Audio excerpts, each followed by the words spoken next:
Hey, Hello. what's up? How are you doing? Hey, good. Alrighty. Thanks for doing this, by the way. Yeah, sure. I'm a big fan of the games. I just replayed through the first two and did the demo. I didn't play the demo for Chapter 2 until like yesterday, or the demo for Oh, Chapter the demo 3. for Chapter 2? Yeah, I didn't realize it was quite different than the full game. Yeah. I expected it to kind of just be like a cut off portion of it, but there was like a lot of backstory, so I'm glad that people told me to play it separately. Yeah. But I gotta say, that tree monster, come on. Oh, from Chapter 2. The You like tree that? monster. I saw the notes on your Twitter. What a move. Yeah, dude. Yeah, that's just I like to throw in random stuff. I mean, it But works. It the first time I played that, I was very, very uncomfortable. The audio cuts off as soon as it moves too. And you're just yeah. faced with like 12 trees and it doesn't do shit. So from that point on, that same tree appears more than the other ones, and so I'm trying to subliminally make people think back to that and like think that think that something else was gonna happen. Uh, maybe maybe I'll keep him in my pocket and do like a DLC where you go after the tree demon and finally figure out what he's all about. But yeah, for now he's just like this like little one-off guy that runs off. Well, I have a few questions that I've just thought of on my own through playing the Yeah, man. games, and I also have some that people have asked me to see if you would answer. Some of these you might not be able to or might not want to answer, and that's perfectly fine. I'm not going to pressure anything, but I got some theories and some questions and some things I'm interested in. I'd like to All go over right. them. Yeah, let's do it. Alrighty. First of all, I gotta ask, why did Michael grab his 3 months photograph when he scuttled out of the basement? Yeah, so that as I'm sure you know is okay. So obviously massive spoilers for anyone who hasn't played Faith. So Yeah, spoiler, if you spoiler want to stream. continue, you're gonna be pretty spoiled. Yeah. Let's see. Well, it just kind of vanishes, so that Father Garcia doesn't have any evidence to take to the Vatican. And I believe there's a note in one of the versions of Chapter One where he, I think it's one of the endings where Father Garcia is trying to talk to the Vatican about how like they can't release him to his parents because he's not in any shape And the photograph's to missing. return. Yeah, and the photographs missing. So that's just a nod to that, a little connection there. I just thought But it was funny to visualize him like rushing out of the basement to get away, but he has time to just stop and that's a nice pic. I'm gonna take that with me. he shoves it in his mouth and then Just runs keeps off. going. Yeah, yeah. So chapter two is so I read a lot of Lovecraft to get ready for developing chapter two, and a lot of Lovecraft's short stories. There's this concept of the unreliable narrator, Yes. and you read it. It any of them where the main character is like supposed to be like supposed to be insane, by the end, or he's like, imprisoned and he's One of giving an my interview of, personal favorite examples of that in pop culture would be like the Killing Joke with the Joker. yeah, something like that. And yeah, it's a good one. And um, the port or the Shadow over Innsmouth is a good one because you also spoilers for Lovecraft, I guess, but the narrator who is giving the story is he turns into a fish man by the end of it. A Fishman? Yeah, and he embraces it. He loves it. Uh, It's a cool thing. He's fine with it. yeah, he's chill with it. He's chill with being a fish man. And so yeah, I chapter two is all about. So I'm hearing a lot of echo on my side, so I'm like hearing myself talk while I'm trying to talk. So Oh, I don't know if you can turn ooh, that down or anything. yeah. Let me see. That's probably on me. Sorry. No, you're good. How about now? Let's see. I can still hear myself slightly. A little Am I coming in through your computer speakers? No, I'm wearing earbuds. It's just Okay. I'm using my built-in mic. Oh, that's funny that I can hear myself. Yeah, sorry about that. No, you're fine. We'll figure it out. Um, hmm. I was talking about on stream when I was playing through the games how every time something comes up with, like, let's say the hospital paperwork or the implications that he's a murderer, I feel like even though you could interpret a lot of it how you want, but I feel like the canon interpretation goes along with the name of the game itself. Faith. You got to have a little bit of faith in what you're seeing because it is an unreliable narrator. So you got to have a little bit of faith that what John's seeing is real and that he's not insane or whatever. You know? That's it. That's it right there. So back to the previous point. Yeah. So I want, especially in Chapter 2, I wanted the player to question everything that was going on. The canon for Chapter 2 is that everything that happens in the game is real, but it's not necessarily happening in reality. Like, it could be something that John is feeling or experiencing inside, inside his mind, but not exactly happening in the physical world.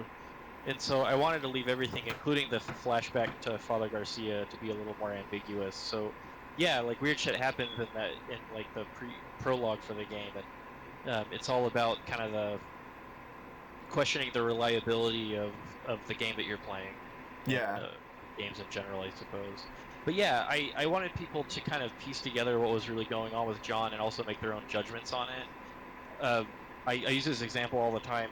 I get both devout Catholics and atheists like emailing me saying that they really like the game for different reasons. And that's exactly by design. Like, I didn't want to be. I'm Christian myself, but I never wanted the game to be like preachy or anything, and I'm not Catholic, so so I don't claim to like give a proper canonical representation of Catholicism in the game. But yeah, I wanted people to, if they wanted it to be about good versus evil, like spiritual warfare and stuff like that, then that's fine. If they want it to be like a critique on the Catholic Church and religion as a whole, and like the moral relativism of it all, like, I'm fine with that too. Like, I'm interested in players kind of making up, their own opinions on it. I just like the fact that John's kind of a badass. The more I think about it, the more I'm like, man, he's really just kind of an action hero in this game. Really? Yeah, because he's like, I was reading the notes in Chapter 1, and I couldn't help just like, this is so dramatic. He's like, nobody would answer, so I put up the cross and I did it myself. Oh, yeah. Man, I didn't really think of it that way. So, in Chapter 3, and this has already been posted on Twitter, so I don't mind saying it. It's like common knowledge, I guess. It is that a major part of Chapter 3 goes back to the original Exorcism in 1986. Yeah, I saw that in the trailer. Yeah. Yeah, by playing through that, the player will hopefully get some answers, or probably more questions than answers, about what actually happened.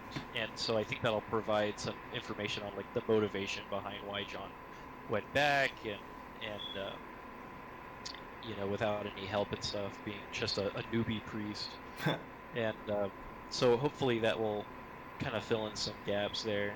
Yeah. Correct me if I'm wrong. I believe reading that the original plan for Chapter 1 was for it to switch back and forth between the original Exorcism and present day, but it was cut to leave it more ambiguous.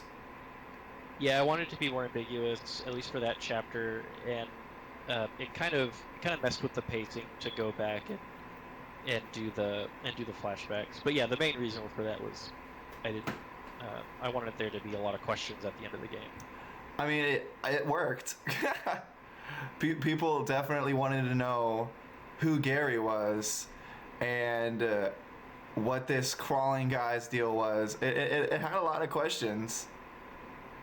Yeah, I like that, and I like that in the New Blood Discord, the Faith channel. There's a lot of debate and stuff. I used to be on the Faith Wiki Discord. I left it eventually for various reasons, but Uh, but I'm really, I'm really kind of not like shocked, but I was surprised by how much lore discussion there is, and it's just like in general, it's just very surreal to see the reaction to Faith, like people making like fan music about it, and all the fan art, the fan fiction. Don't read the fan There's fan fiction. fiction. Yeah, Oh no. don't go looking for it. Don't read it. Believe me, you don't want it. Oh, Amy. It yeah, and like lore videos that are like trying to piece it together and stuff. There's this one YouTuber that I like to follow. He's done some like explained videos and stuff. And when I Google Faith horror game, usually the next suggested searches are like explained and stuff like that. So um, part of the part of the way I did Faith was to design it kind of like PT, where it kind of required the community to get together and discuss it to kind of piece everything together. Yeah. And people from different cultures and who speak different languages would contribute different things to it.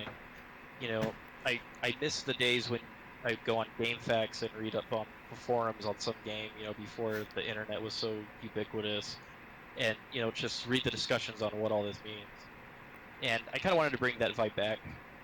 Yeah, I mean, uh, there's definitely a lot of enjoyment to get out of just questioning the aspects of these stories. That's why things like the game theorist exist and all that. And it's a very well crafted and well written story. I there are some things that confuse me though. What? You know why I laugh at that? Because I don't consider myself to be a good storyteller. I was so I think that very people pleasantly surprised by the quality. Really? Yeah. When people say that, I'm always surprised because like it must have happened by accident. I must have done something. Maybe the trick is with horror is to keep everything kind of mysterious, and maybe it actually played to my favor that I was like, no, I'm not going to explain why this happens. But yeah, that's just it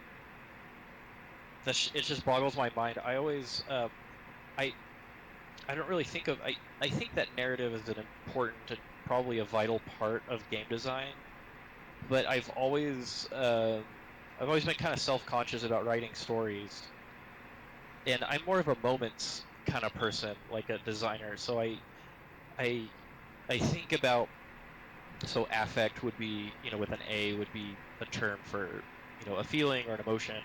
And I Yeah. usually start with that when I'm designing something. Like with Summer Night for the DreadX collection, I was like, I want you to feel like you're playing a Tiger handheld game that is haunted, Yeah. and I want you to feel like there's someone creeping through your house trying to get into your room while you're trying to play this game.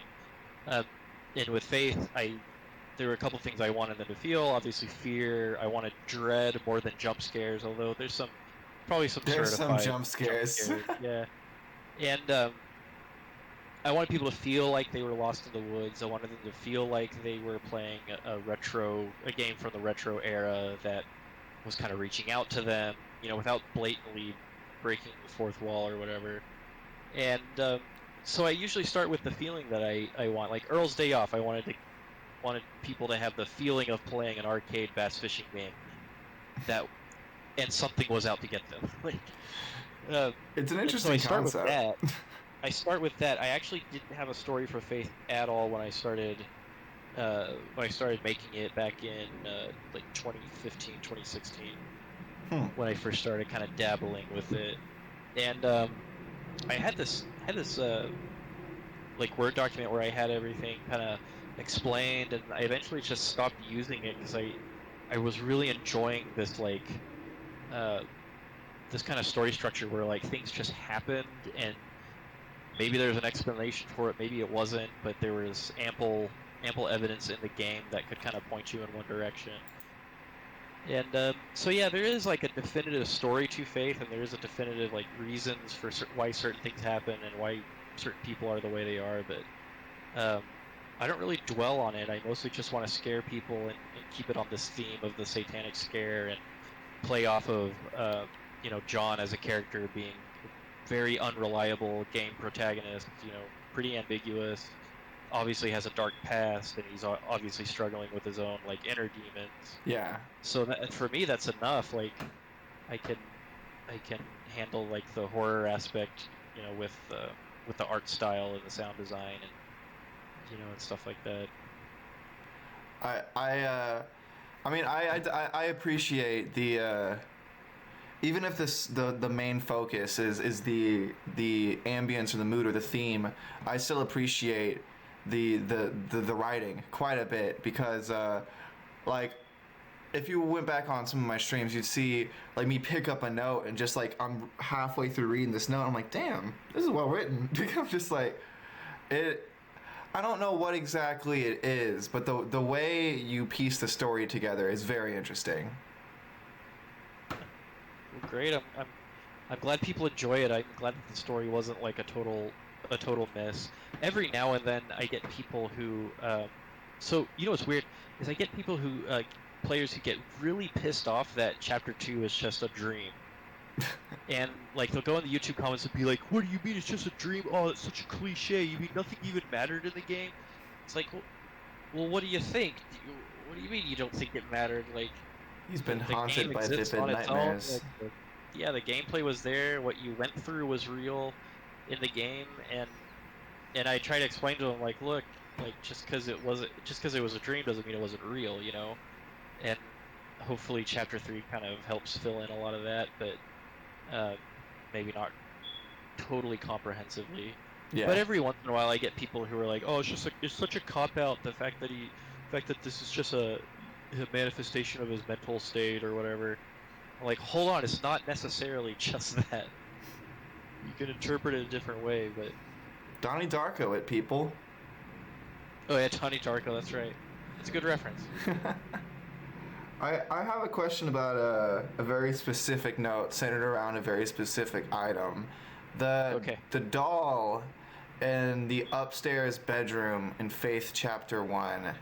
The pink doll that Bob sends in from the Middle East.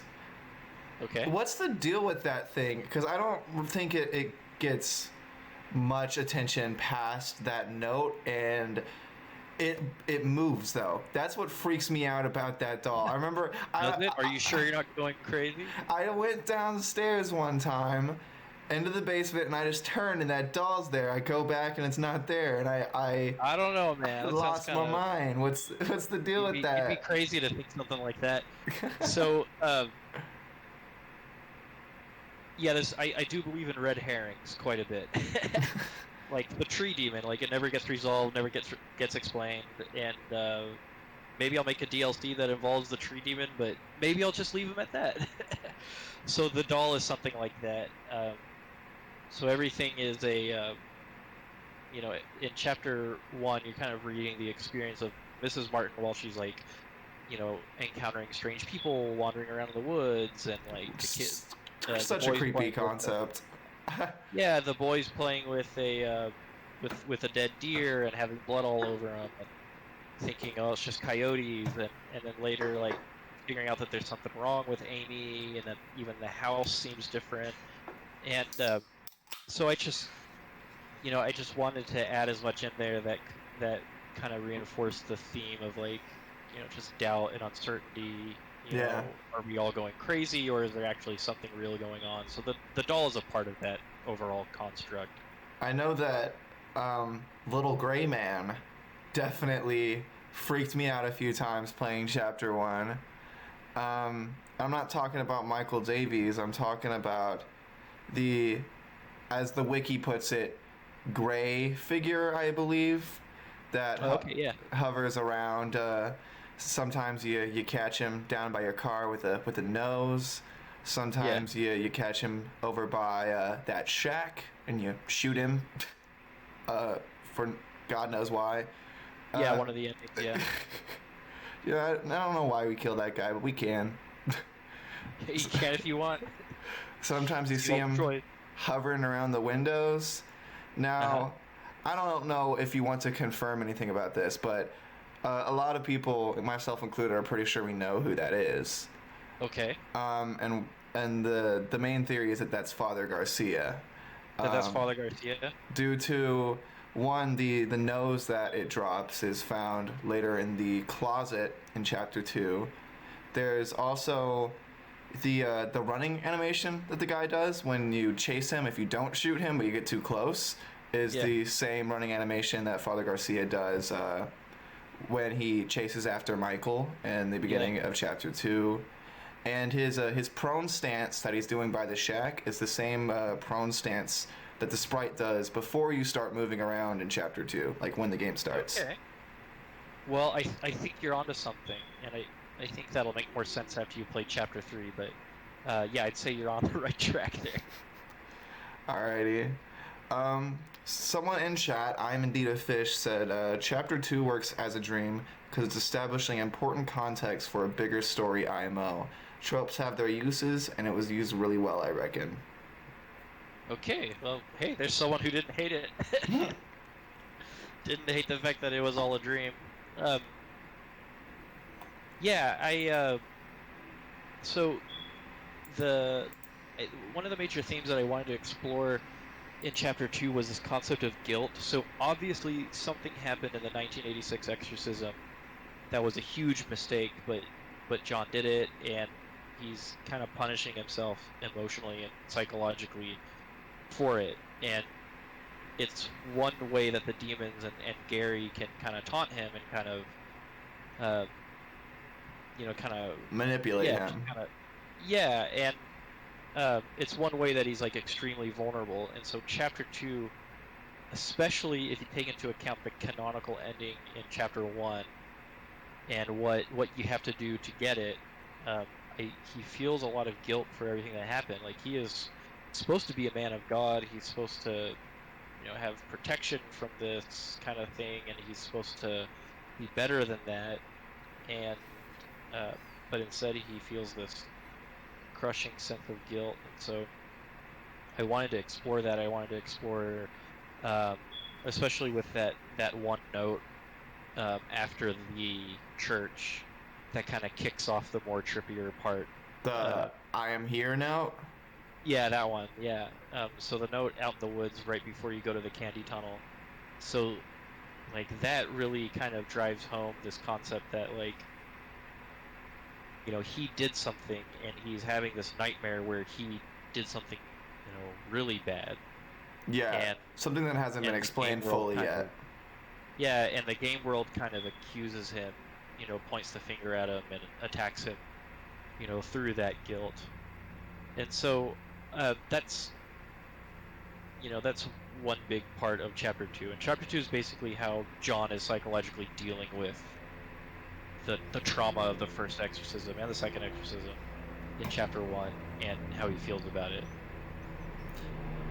I find it interesting that you say that. There is a lot of buzz around the color of the crosses throughout the trilogy, and how in the first game your cross is gold, in the second game your cross is silver, and in the third game your cross appears to be bronze, which could be interpreted as wooden, actually, in the third one. Oh, it's wooden?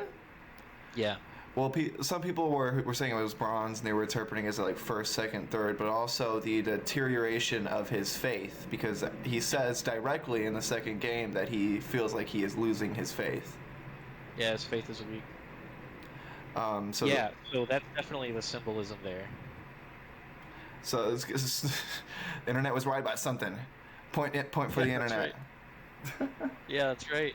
But yeah, it's wooden in the third chapter, not bronze. But yeah, it's the same concept. I have a question about another item in chapter 1. So there's the drawing Nate puts on the fridge, depicting what looks like a God, I forget the name. Thralls. It looks like a thrall. Potentially Gary, and a giant black entity that I don't think we've seen yet, and it seems to be like attached to this thrall, or at least touching them. The kid seems to have seen something that nobody else saw. We know from the chapter 2 from the orphans that children can see things that adults can't seem to. Yeah. What the hell? Well, if it scared you, then, or if it made you nervous or on edge during the game, then mission accomplished. That's definitely the point there. But it's just a general atmosphere of what is going on with the kid with the twins and you know the kind of stuff that they're seeing out in the woods. Yeah. And I think it just kind of points to a kind of a larger system at play than what we can just see in the games.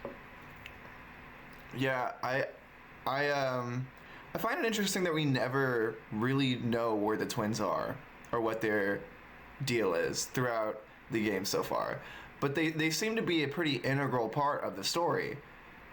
But we have like no idea what state they're in or where they are or how they are. But according to notes and certain like tidbits here and there, they seem to be very important to the overall story. Yeah, they're gonna be pretty much central to chapter 3. I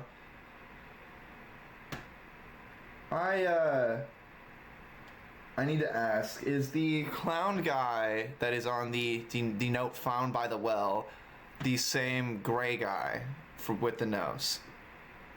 Oh, that particular clown. So the clown on the invitation. Yes. Not necessarily. I think it's just a generic clown graphic that they Alrighty. just slapped on the invitation. Lilith wanted me to ask if Malphus is the unspeakable because they are both all in caps. And what were her exact words? They were both all in caps, and the unspeakable is a shape-shifting demon. They also both seem to be the most powerful thing that the cult worships. Yeah. So, without spoiling too much, I'll say that Unspeakable and Malphus are separate entities, Alrighty. and I think that whole thing will maybe make more sense after you play chapter 3. Okay. Yeah, Oh. but they're I would say they're definitely separate. Alright. Another question. Faith, chapter 3, sex scene? You gonna finally fulfill your promise to David?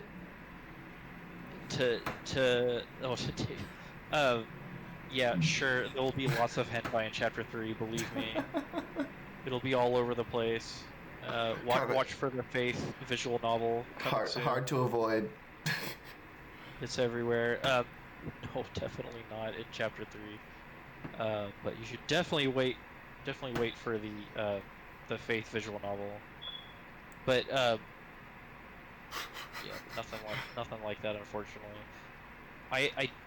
I do have something kind of special planned for fans of anime in one part of the game, but we'll see if it makes it in or if I run out of time. Interesting. Let's hope.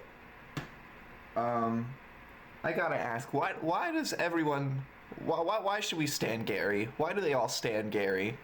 Gary's great. He's a normal human being, just like you and me. He seems to have that, I don't know if it was inspired, but that Charles Manson effect, where even though he just like to the layman, he seems like a creep and a weirdo, but all these girls are just swooning over him. He's like, "Hey, Amy, come visit us after the clinic." Yeah, yeah, that's a good comparison. I hadn't thought about the Charles Manson angle. But yeah, it's something like that. He has an appeal in both the fandom and the games. He looks so crusty though. I don't get it. Well, in that form at least, he's crusty. Maybe he can take on different forms. Didn't think of that. Yeah, players are gonna get to know Gary really well in chapter 3. Oh, I know that. I know that everyone's really excited for that. Yeah. Lilith in the chat says, "I love Gary." Hey, Gary loves you. Gary is a normal human being, just like you and me. Never forget that. And he needs the rent. Is his rent steep? Or is he a stingy bastard?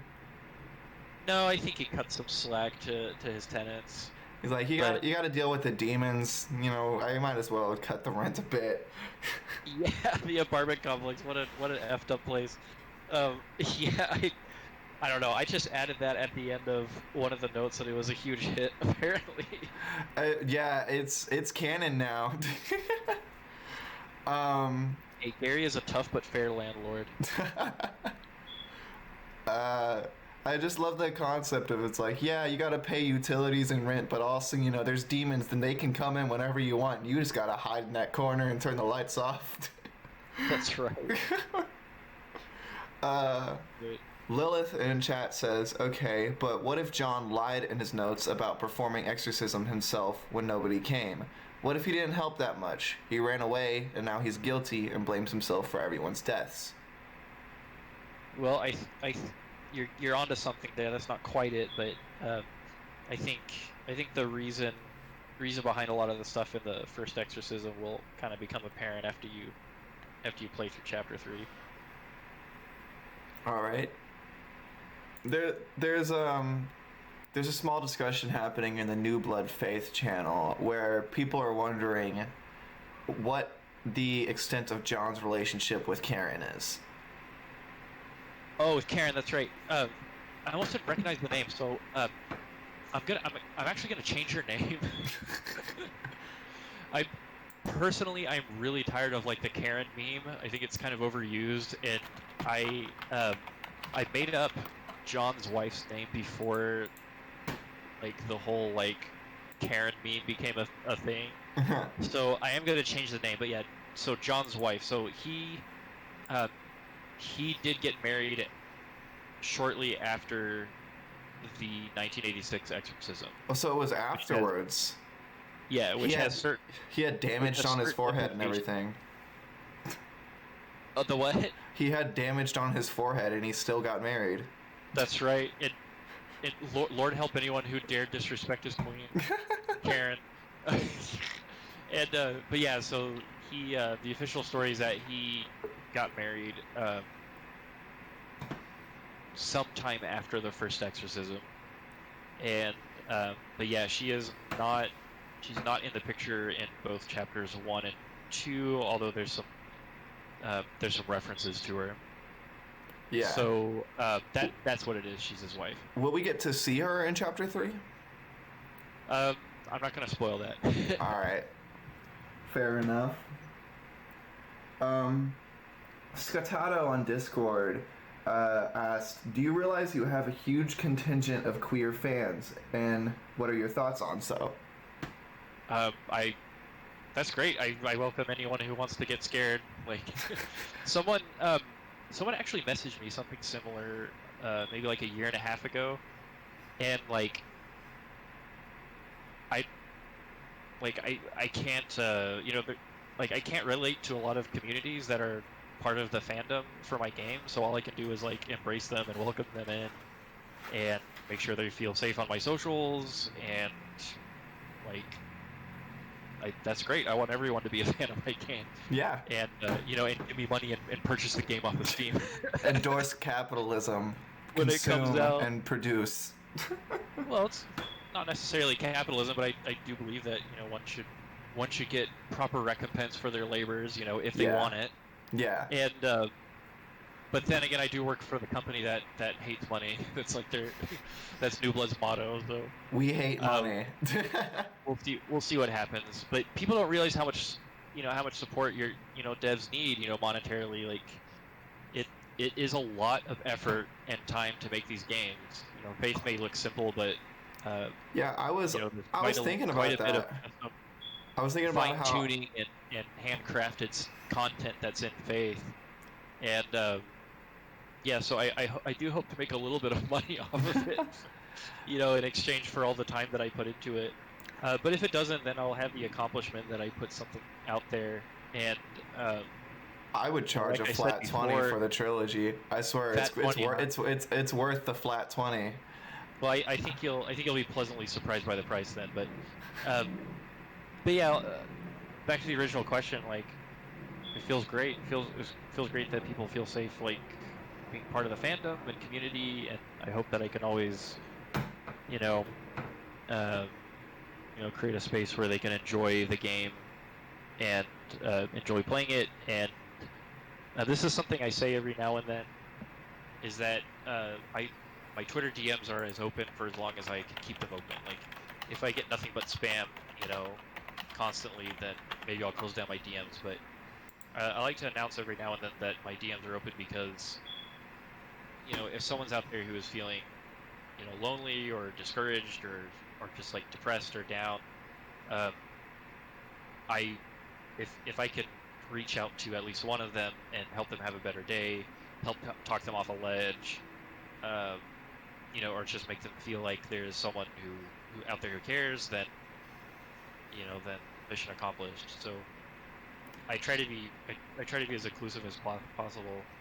Everyone can enjoy the memes. Everyone can enjoy the Mortis. Mortis. That's the kind of community that I want built around my game. Yeah.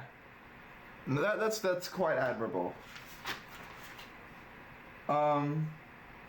Kraken asks, what is Father Garcia's first name? I forgot.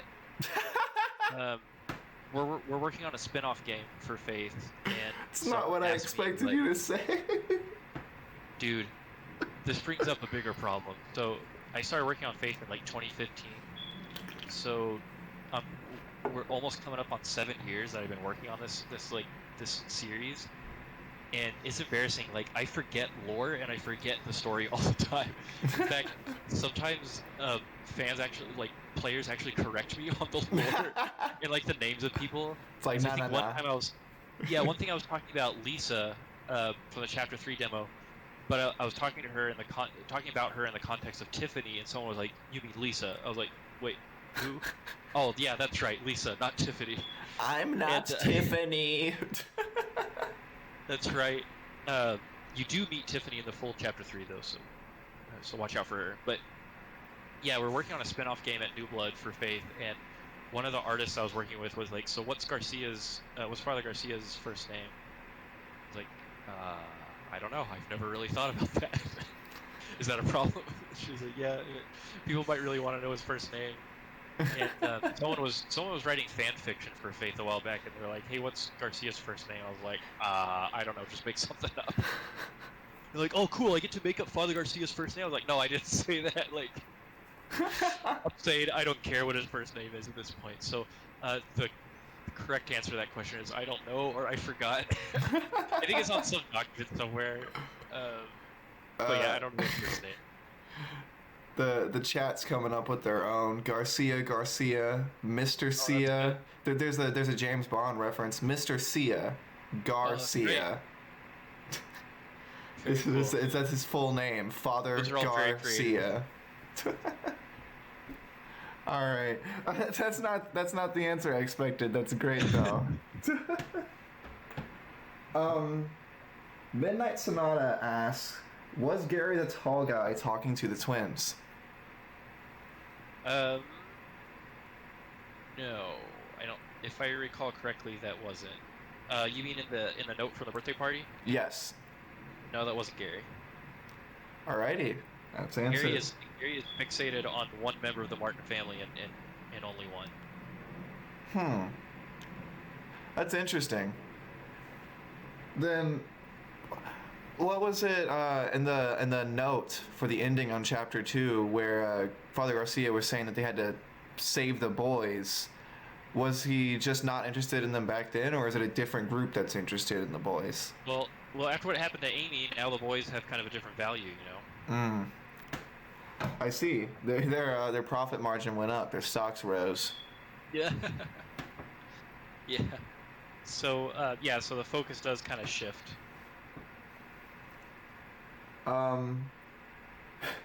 There was quite an argument about this earlier. How tall is John? How tall is John? Approximately 6'2", because that's about as tall as I am. All right, you got it there. Hey, we're height twins. That makes me a little nervous that people are asking what his height is. They want to compare. Oh boy. Do you measure up to John Ward? Do you measure up? Oh boy, John Ward. But unrealistic expectations put on men. All women want is for them to exorcise demons and praise God. It's true. Midnight Sonata also asks, what is Gary's role in the clinic? That'll be answered in chapter 3, but he runs it. He would be the manager. I or figured as much. The pink building advisor. looks quite like an abortion clinic from the trailers.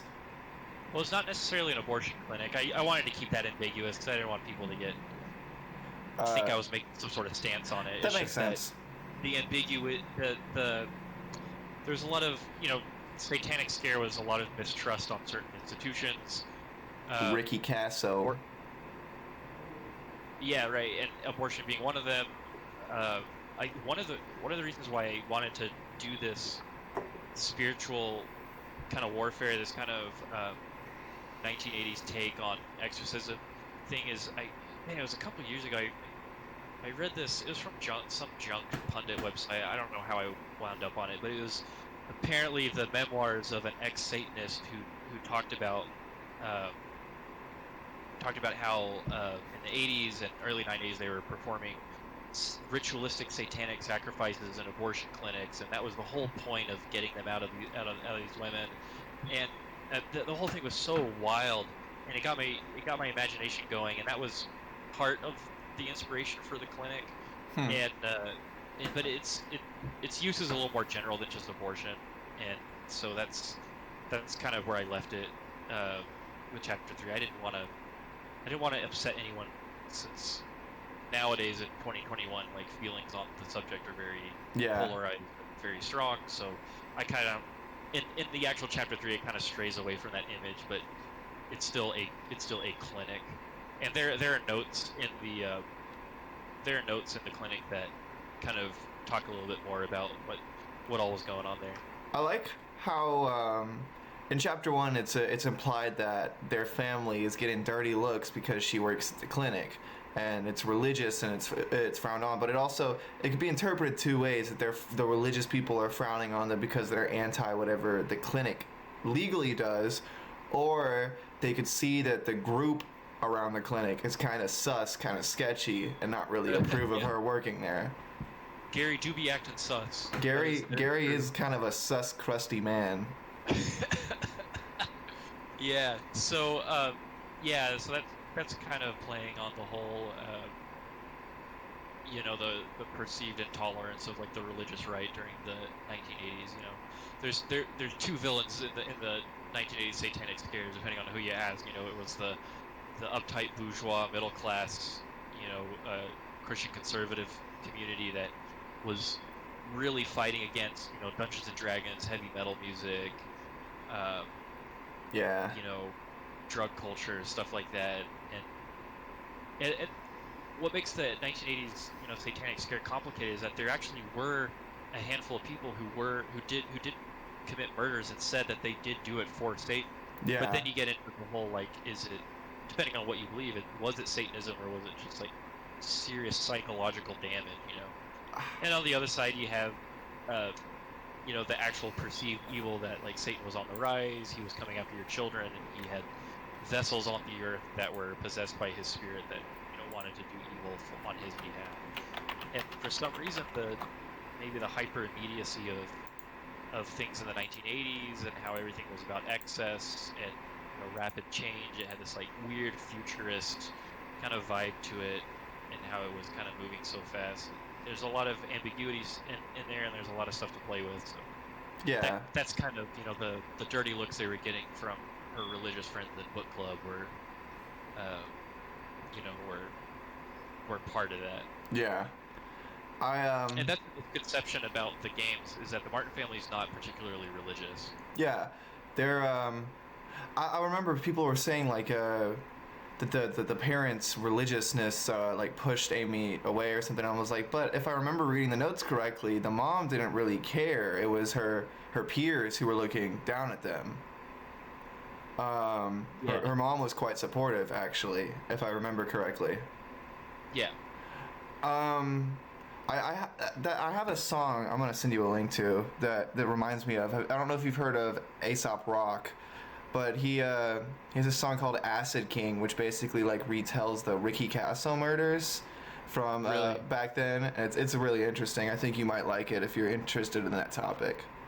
You said it was Aesop Rock? Yeah. Yeah, I've heard of them. I have not heard this particular one. Check it out when you get some time. It's interesting. Yeah, I'll put it on my watched later playlist that has like 700 videos on it. I do the exact same thing. I never finish it. Every time I add a video, I can't. I watch like one, add 10. So I envision a future where when you die, all the videos on your watch later playlist, they get inherited by your next of kin. Oh no. And so your watch later videos appear on their watch later It's playlist. like debt. Yeah, and if you pay the government a fee, they will take your deceased relatives' watch later videos and put it in a digital repository where some intern that works for the federal government is like strapped to a chair, like watching everybody else, all these dead people's watch later videos. That's the kind of vision that's my cyberpunk dystopian vision that I have. The Discord seems excited that John's a tall boy. Oh boy. You opened up the I hope floodgates. I hope that's a good thing. Chad is saying. I forgot to look at the Discord chat. What is that? Is that like a sprite sheet someone made? What is what? Do we got a fan game going on? What are we looking at? I'm looking at Koloku. Hotline Snake Meadow. Oh no. Oh, that There should thing. be a Hotline Miami type faith game. Jesus. Jesus ain't got nothing to do with it. Not.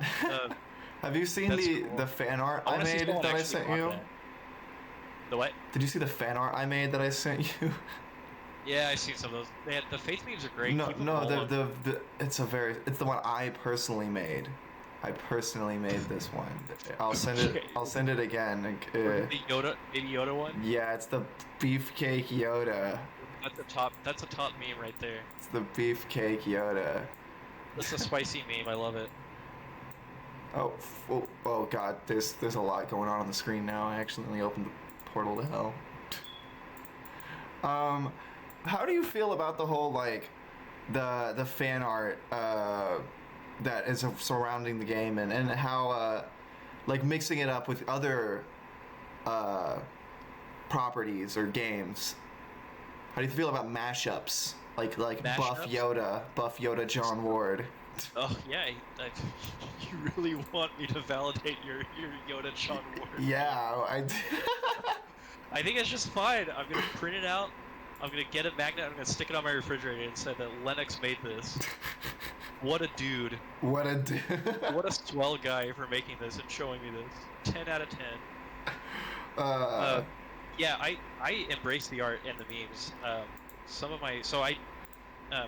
I could draw. In fact, when I was in high school, I wanted to be a comic book artist, and so I know a little bit about drawing and cartooning and stuff. And I just now, or not just now, but about a year ago, I got my super awesome drawing tablet that Faith Fandom generously donated to help me purchase. And so I'm really into digital art and all that stuff, and it's just so bizarre to me that such talented artists out there on the web want to make faith art. Like it still does not register to me that like more than my mom and my closest friends are interested in my game. If that is surreal to you, I do have to ask, how did it feel to have Faith appear on IGN's top, what was it, 18 or 17 horror games of 2017? Yeah, it was on the top horror games of 2017 and the top indie games of the whole year according to them. And that was just for like a 15-minute like demo. It blew my mind. I didn't cry when I read that, but I did cry when I saw Markiplier play Faith. Not gonna lie, I teared up. Because he was the first YouTuber I ever subscribed to. In fact, I watched his videos since like 2011. I've been subbed to him. He's a swell dude. Say what you will about him. Like, obviously he's gone through like phases in his time as like a top tier YouTuber, but basically there were parts of Faith that I designed specifically for Markiplier, which sounds really creepy. But I kind of thought that I had his like indie horror game like profile down because I'd been watching him for so long. Yeah. So like the part where if Michael's on screen, you pause it, you get the rotoscope. That freaked me out so much. Yeah, I got that idea from a game that Markiplier played called The Groundskeeper, and I don't know if you can still play it or if it's still compatible, but it's like half walking simulator, half Slender Man. And but it had this thing where if something scary was happening on screen and you tried to pause it to be relieved of the feeling of tension and fear, it would something even scarier would pop up. Yeah, it's so worse than the screen you get for dying. It's worse than the screen you get when you die. Oh yeah, and so there are parts of it that I was inspired by that came specifically from watching Markiplier for all those years, and then Jacksepticeye I played it, which was a huge honor as well. But again, it's just, Faith is just this little game that I posted up on itch.io one day. I barely did any marketing for it. I didn't get a Twitter until almost half a year after that, and I did very little marketing besides send some emails out to like the business emails of some YouTubers. Sometimes the quality speaks for itself. I think I just got super lucky, I guess. And after I saw that it was kind of catching on, I started to get more confidence as a game designer and thinking, hey, maybe I should expand this and do more with this. So I knew before long that I wanted to do chapter 2, and then it just made sense naturally to do chapter 3. And I was just thinking today I want to do like DLC and stuff for the Unholy Trinity. That's funny. Somebody in chat earlier was saying they wanted the DL tree. They wanted the DLC with the tree demon. The DL tree. That's right, man. People in the chat are also saying Gary is sus because he is red and he needs to be voted out. That's right. It's prejudice against red. Red means scary. Color has a lot of significance in psychology and in faith. And so, there's the blue, there's the gray, the purple, the red, all that stuff. Someone was telling me, someone was joking about a green character in Faith, and I was like, there are no green characters in Faith. None that are alive, at least. There's a few dead green guys. That's right. The whole game is a statement about green. Yeah, screw those guys. They're all dead. I didn't notice until somebody pointed it out when I was on stream that the toys in the bedroom, they're all like symbolic of the characters throughout the game.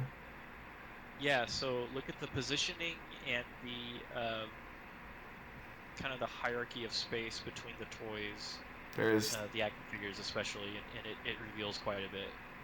Yeah, there's Michael and Garcia in the corner, I believe. John is facing what appears to be Amy and a red demon, like from the tutorial, it seems, or maybe a different one, but it's kind of hard to tell. It's small and red, but it's definitely a no guy. It's somebody violent that I don't want to talk to. Yeah. I don't need the negative energy. Sorry. Good vibes only in this game. What if John just walked in? He's like, nah, this stresses me out. It messes with my zen. I'll talk to you guys when you calm down. That'd be a pretty short game. And then John went home and never spoke of any of this again. The end. John sought therapy. Yep, that's right. I have a question that I've been curious about. Michael Davies has quite a few things wrong with his body, but one of them that stuck out to me was the rickets, because I couldn't tell if that was due to the demonic possession or due to the fact that Garcia had been holding this boy in his basement for months. Yeah, so that's the that's kind of the ambiguity there. There's some mystery involved in there. But I will say when they mention the rickets, that's based on the condition of the body, that's what they determined it was. That doesn't necessarily mean that's what it was. He just. So I would say that the rickets is the best way they could describe what they saw. I was talking to someone on in Discord a couple days ago about how it is going back to the pause screen when he jumps at you. It adds another animation that you don't see normally, where Michael's grabbing his head and shaking, and it reminds you that this is a boy. Like, this is an innocent boy, or well, we don't know for sure, but it's assumed that it's just some innocent kid who's been possessed, and it kind of throws that curveball at you, where like a lot of the enemies in this game are they're both violent, but they're also innocent because they're kind of two people. They're the host and the possessor, so it kind of seeds a little bit more doubt in what you're doing and if it's right. Yeah, you're right on track there. There's kind of a duality to everything, and that's kind of how I approach.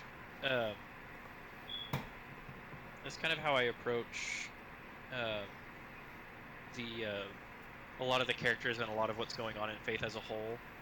It's like, is it or isn't it? Is it this or is it really that? Yeah. Well, I'm a big fan of accepting duality.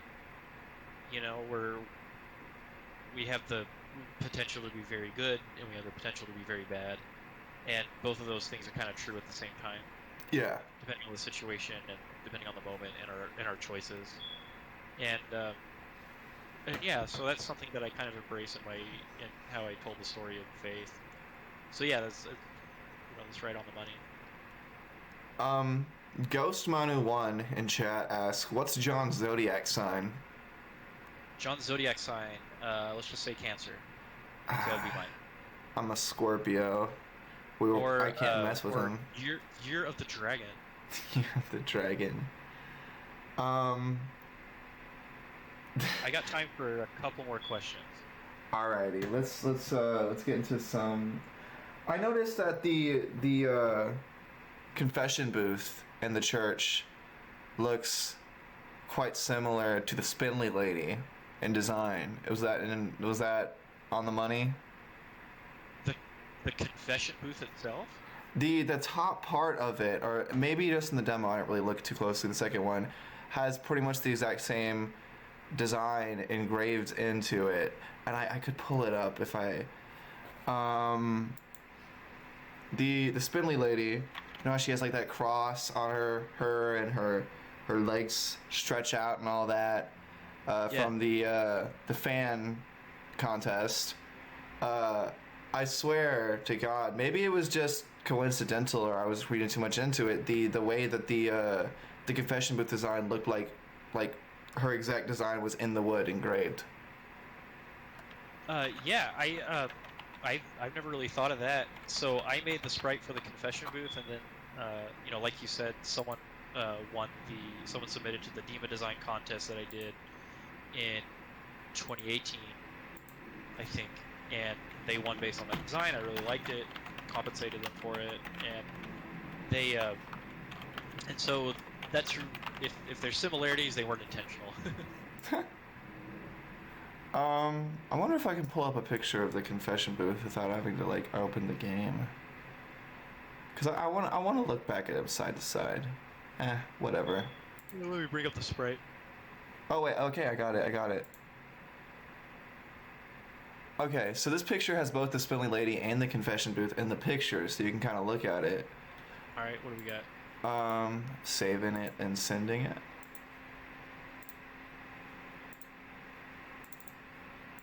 All right.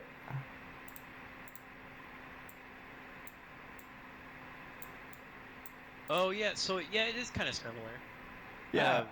That's a good catch, but yeah, it wasn't intentional to make the design the same, but works for me if that's what someone got out of it. Yeah, no, I thought that was intentional. It looks really close. Um, is the boy who prayed to Saint Lamont? I probably butchered that. Michael. From the note, boy? the note in the basement in chapter Oh, 1. San La Muerte. Uh, no, he's definitely not the same. Okay, So that note, the note from what's his name, Leighton. yeah. So I was once a missionary in South America, and that note is actually a word for word page from my journal when I was a missionary. Oh, for real? So yeah, so that note actually happened. So the story about meeting the boy and asking him if he prayed, and him talking about San La Muerte or La Santa Muerte, depends on who you ask. Um, People from South America always give me shit because of that, but I swear, in some parts of rural Argentina, where grammar is not, their Spanish grammar is not good, they call him San La Muerte. But I also know that La Santa Muerte is also accepted, but is also more widely accepted. But anyway, yeah, the word for word, everything that happened in that note is a copy of something that I wrote down, something that I experienced when I was a missionary. So that actually happened. Like the boy telling us that he prayed to some figurines, because in Argentina they practice a lot of Santeria and a lot of candelabra.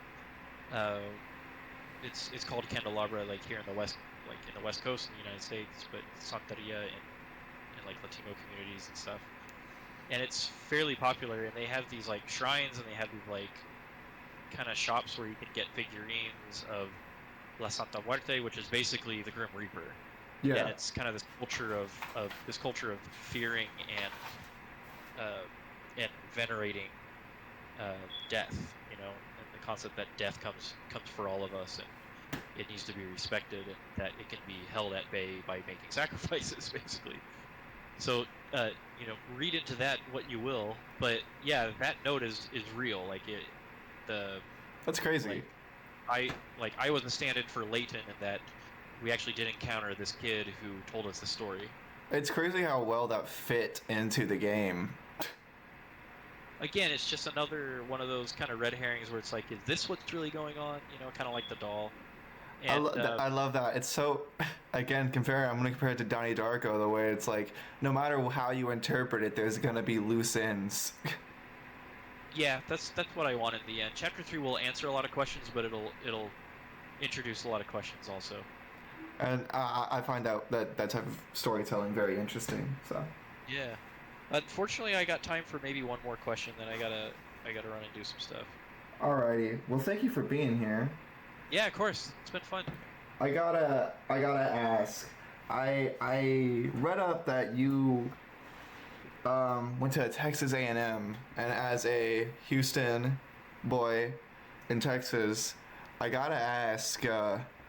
What are your thoughts on that dude just going to Cancun, man? This is unrelated to the game, but come on. That dude just went to Cancun. The dude just went to Cancun? When we were... Are you talking about Ted Cruz? Yeah. Oh. I'd say that was a really dumb move. He just wanted to be a good dad. Yeah, I'd say that was a dumb move to do that. How did you do in the big freeze? I had power for most of it. It still wasn't pleasant. Yeah. I know plenty of people had it much worse. Yeah, I don't know if you're if you watch J-Schlatt, but J-Schlatt moved to Austin like the day it happened, and he just got stuck in his house with no power or food or furniture for like a week. That's what I heard was going on down there in Austin. Yeah, it's bad. And then our governor's just like, I'm gonna take my kids to Cancun. Well, Ted Cruz is not the governor. We're not governor. No, I got it mixed up. That's Abbott. Yeah, Greg Abbott had his own role to play in all that, but Abbott did. But yeah, it was a bad scene all around. Yeah, really, really rough. And I feel really bad for the people who had such a hard time. Yeah, it's because Ted's Canadian, I swear. Or the Zodiac Killer, isn't that supposed to be the prevailing theory? He's both. He literally is Canadian. He's Canadian and the Zodiac Killer. It's the worst, dude. The two worst things you can be: Canadian and a serial killer.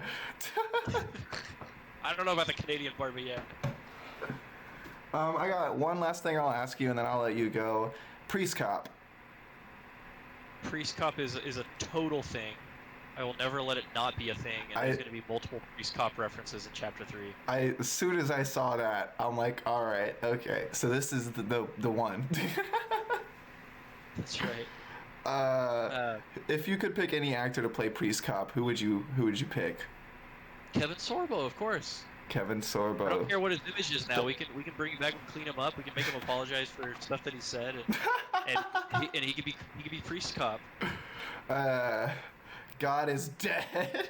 It's all he it's ironic considering the roles God he's had, the roles he's had in religious movies.